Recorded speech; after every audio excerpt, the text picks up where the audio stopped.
अपना केमिस्ट्री का second chapter चल रहा है एटॉमिक स्ट्रक्चर, परमाणु की संरचना।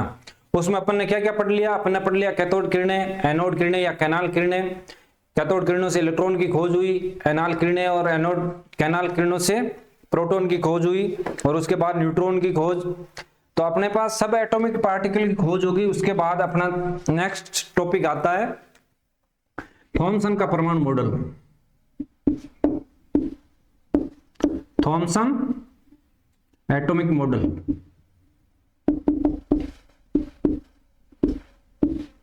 थॉमसन का परमाणु मॉडल। तो थॉमसन ने क्या कंक्लूजन निकाला? जब प्रोटॉन, न्यूट्रॉन और इलेक्ट्रॉन की खोज हो गई थी, तो इन्होंने कहा कि भाई जो परमाणु है, एटम जो है, उसमें पॉजिटिव चार्ज का क्लाउड है पूरा,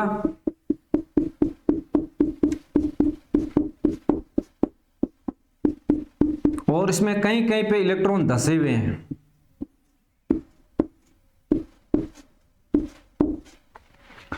इस मॉडल को प्लम पुडिंग मॉडल और वाटरमेलन मॉडल भी बोलते हैं। प्लम पुडिंग मॉडल क्यों बोलते हैं? जो प्लम होता है, प्लम जैसे ये इस तरह, इसके अंदर पुडिंग, जैसे खीर, खीर के अंदर अपन डाल देते हैं, जैसे इलायची डाल दी या अपन ने किशमिश डाल दी है, तो किशमिश, ये किशमिश हो गए और ये खीर हो गई। खीर जो है वो हो गया परमाणु का पॉजिटिव चार्ज वाला हिस्सा, पॉजिटिव चार्ज का क्लाउड, और जो किशमिश है वो हो गए इलेक्ट्रॉन। या इसको यूं बोले वाटरमेलन, तरबूज ले लिया, काट लिया अपन ने, तरबूज का जो लाल वाला भाग है वो तो हो गया पॉजिटिव चार्ज क्लाउड, और जो इसके अंदर बीज ब्लैक ब्लैक होते हैं वो हो गए इलेक्ट्रॉन। तो इसका अपने एक बार इमेज देख लेते हैं कंप्यूटर स्क्रीन पे। तो जो ये जो मॉडल दिख रहा है, ये प्लम पुडिंग मॉडल है, या वाटरमेलन मॉडल भी बोलते हैं इसको, थॉमसन का। तो इसके अंदर जो ये रेड वाला भाग दिख रहा है वो तो है पॉजिटिव चार्ज क्लाउड, और जो ये दिख रहे हैं ब्लू ब्लू, ये इलेक्ट्रॉन है। या अपन वाटरमेलन में देखें तो जो रेड वाला भाग है वो तो पॉजिटिव चार्ज का क्लाउड है, और जो ब्लैक ब्लैक जो है, जो ये ब्लैक ब्लैक सीड दिख रहे हैं वो इलेक्ट्रॉन है। क्या है? इलेक्ट्रॉन। और जो रेड वाला पार्ट है वो पॉजिटिव पार्ट है प्रोटॉन, इसका एटम का।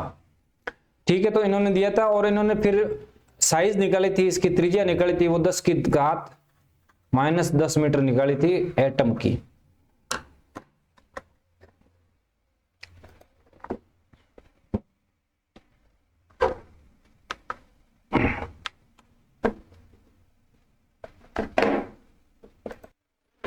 अब जो थॉमसन ने जो एटम न्यूट्रल होता है वो चीज तो इन्होंने प्रूव कर दी कि भाई इसके अंदर पॉजिटिव चार्ज का पूरा क्लाउड रहता है, उसके अंदर नेगेटिव चार्ज चिपके रहते हैं, जिससे ये परमाणु न्यूट्रल हो जाता है, उदासीन हो जाता है, उदासीन। लेकिन फ्यूचर में होने वाले एक्सपेरिमेंटों के परिणामों की व्याख्या थॉमसन का मॉडल नहीं कर पाया, इसलिए थॉमसन का मॉडल फेल हो गया था। थॉमसन को 1906 के अंदर, थॉमसन को 1906 के अंदर नोबेल प्राइज मिला था।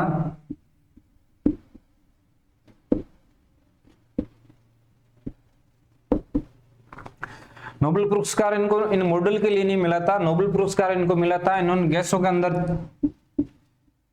चालकता, आवेश की चालकता या विद्युत चालकता का सैद्धांतिक और प्रायोगिक प्रैक्टिकल किया था। इसके लिए इन्होंने उनको 1906 के अंदर नोबेल प्राइज मिला था। तो थॉमसन के बाद में एक और मॉडल आया जो बहुत प्रसिद्ध हुआ और काफी हद तक सक्सेस भी था। इसके बाद में वैज्ञानिक आए थे रदरफोर्ड, अर्नेस्ट रदरफोर्ड।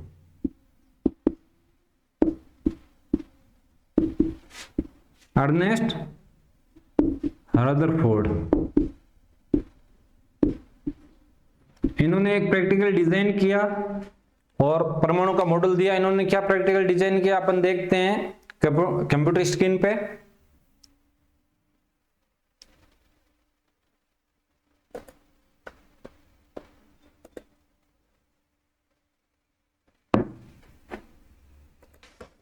तो रदरफोर्ड ने एक प्रैक्टिकल डिजाइन किया जिसके अंदर इन्होंने एक रेडियम का सोर्स लिया, रेडिएशन सोर्स लिया रेडियम को।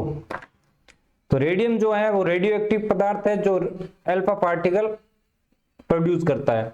तो इन्होंने रेडियम के मैटर को एक लेड के बॉक्स के अंदर बंद किया और उसको रेडिएशन सोर्स के रूप में काम लिया, और ये अल्फा पार्टिकल जो निकल रहे थे उनके बीच में एक सोने की फॉइल रख दी, गोल्ड फॉइल रख दी, जिसकी मोटाई थी लगभग 100 नैनोमीटर, एनएम नैनोमीटर थी। और इसके चारों तरफ फ्लोरोसेंट मटेरियल की एक फिल्म लगा दी, जिससे कि ये पार्टिकल जहां भी जाए टकराए और प्रदीप्ति फ्लोरोसेंट उत्पन्न करें और दिखाई दे। तो इन्होंने क्या नोटिस किया इस प्रैक्टिकल में, वो अपन देखते हैं। इन्होंने अपने प्रैक्टिकल में क्या देखा, जो रेडिएशन सोर्स से जो अल्फा पार्टिकल निकल रहे थे और गोल्ड फॉइल पे टकरा रहे थे, वो 99% तो सीधे जा रहे थे, 99.99% तो सीधे जाके टकरा रहे थे फ्लोरोसेंट स्क्रीन पे और वो दिख रहे थे। 0.001% जो है वो हल्के से डेविएट डिफ्लेक्ट हो रहे थे, रास्ता चेंज करके टकरा रहे थे। और 20,000 पार्टिकल में से एक पार्टिकल जो इससे टकरा के सीधा वापस आ रहा था 180 डिग्री पे, 180 डिग्री पे ये इन्होंने ऑब्जर्व किया। तो इस ऑब्जर्वेशन से इन्होंने एटम के बारे में क्या निष्कर्ष निकाला, एटम के बारे में इन्होंने निष्कर्ष निकाला कि भाई 99% सीधे जा रहे हैं, मतलब परमाणु का ज्यादातर हिस्सा खाली है,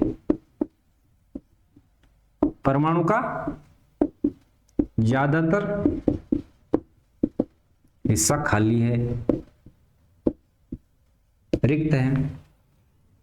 अब 0.01% हल्के से डेविएट हो रहे हैं और 12,000 में से एक पार्टिकल टकरा के वापस आ रहा है, मतलब अपने पॉजिटिव चार्ज कब वापस आएगा, जब सामने कोई पॉजिटिव हैवी चार्ज होगा उससे टकरा के वापस आएगा, पॉजिटिव से टकराएगा तो वापस आएगा।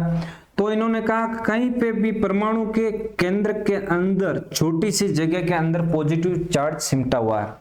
पॉजिटिव चार्ज जो है वो एक छोटे से हिस्से के अंदर सिकड़ा हुआ है। तो इन्होंने इसका नाम दिया नाभिक, न्यूक्लियस। तो न्यूक्लियस की खोज किसने की थी, रदरफोर्ड ने की थी। परमाणु के अंदर न्यूक्लियस की खोज की थी, एटम न्यूक्लियस की खोज की थी रदरफोर्ड ने। तो उन्होंने कहा पॉजिटिव चार्ज एक पर्टिकुलर जगह पर सिमटा हुआ है, सिकुड़ा हुआ है। इन्होंने परमाणु की त्रिज्या निकाली, एटम की त्रिज्या निकाली, रेडियस वो निकाली 10⁻⁻10 मीटर, और जो न्यूक्लियस की निकाली वो निकाली 10⁻⁻15 मीटर। ये जो डिफरेंस है ये बहुत ज्यादा डिफरेंस है। अपन यदि न्यूक्लियस को माने एक क्रिकेट की गेंद के बराबर माने तो परमाणु की त्रिज्या होगी 5 किलोमीटर, 5 किलोमीटर का दायरा होगा। इतना डिफरेंस है न्यूक्लियस और एटम में। तो ये इन्होंने इसके निष्कर्ष निकाले के बाद में रदरफोर्ड ने अपना मॉडल दिया। उसमें इन्होंने क्या कहा, इन्होंने परमाणु मॉडल में क्या दिया, जो पॉजिटिव चार्ज है वो अति अल्प क्षेत्र के अंदर सिकुड़ा हुआ है, जिसका नाम दिया इन्होंने नाभिक या न्यूक्लियस।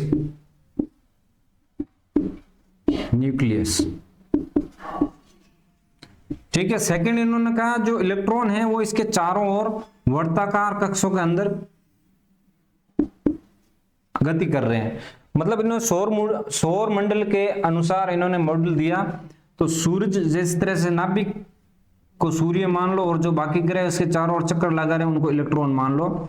तो सौर मंडल के अनुसार इन्होंने दिया कि नाभिक के चारों ओर वर्ताकार कक्षों के अंदर इलेक्ट्रॉन चक्कर लगाते हैं और ये आपस में बंधे हुए होते हैं, वो होते हैं इलेक्ट्रोमैग्नेटिक चार्ज की वजह से। ये आपस में आकर्षण स्थिर विद्युत बल से जुड़े रहते हैं, आपस में आकर्षण विद्युत बल से जुड़े रहते हैं। तो अब इसकी कमियां क्या थी रदरफोर्ड मॉडल की? रदरफोर्ड मॉडल इसकी व्याख्या नहीं कर सका कि जब पॉजिटिव चार्ज के